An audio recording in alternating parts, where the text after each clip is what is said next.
In the saga of our Carrot Juice outlaw and the Man of the Year John, we find them in a courtroom once again. This is not your typical day in court, folks. Our outlaw, cornered, spills the beans on her Ponzi scheme before John even gets a chance to open his mouth. But she doesn't stop there. Oh no, she weaves a tall tale, claiming John was in on it, profiting from her shady dealings. Now here's the kicker. She claims she's been the knight in shining armor throughout their marriage, the primary caregiver, the breadwinner. And she has the audacity to demand half of John's business while grossly undervaluing the marital home she so desperately wants to keep. She talks about a stable environment for their children, as if the past few years of chaos were a mere blip on the radar. As the words spilled from the mouth of our serial liar, John sat, no longer surprised by her audacity.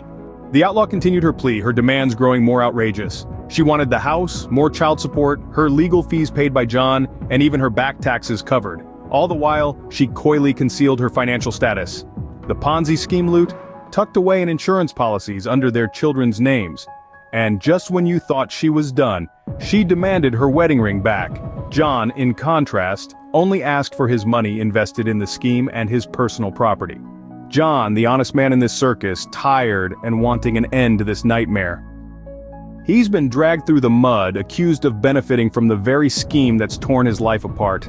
All he wants is justice, his money siphoned off to fund this Ponzi scheme and his personal possessions, nothing more.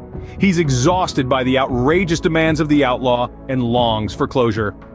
What will the judge decide? Will the outlaw be in jail by the next court date? Will the judge hand the Ponzi scheme thief over to the police? As we come to a close on this episode, we find ourselves teetering on the brink of revelation. The courtroom echoes with the scandalous accusations of the Carrot Juice outlaw, and our beleaguered hero John weathers the storm with the stoic grace of a man who's seen it all. However, the question that hangs heavy in the air is, what will the judge decide? The outlaw's audacious demands have been laid bare. Half of John's business, the marital home, increased child support, her attorney's fees, back-owed tax bills, and even her wedding ring. All of this while conveniently neglecting to reveal her own financial statement. The audacity is breathtaking, isn't it? But that's not all. The Carrot Juice outlaw has shown her true colors.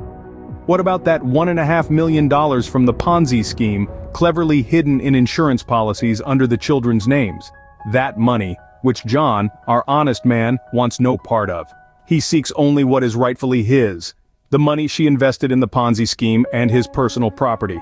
John, our Man of the Year, sits in that courtroom, wearied by the relentless onslaught of deceit and greed. All he wants is an end to this nightmare. But will he find his resolution? Will the scales of justice tip in his favor? And what of the outlaw? Will she be behind bars by the time the gavel falls at the next court session? Will the judge finally hand the Ponzi scheme thief over to the authorities? The suspense is palpable, my dear listeners. The courtroom drama has left us all on the edge of our seats, hasn't it? Alas, the answers to these burning questions will have to wait. The gavel falls once more, marking the end of today's proceedings and the beginning of a tantalizing wait. We will know all this in the next episode. Don't forget to like, share, and subscribe. Until next time, stay tuned.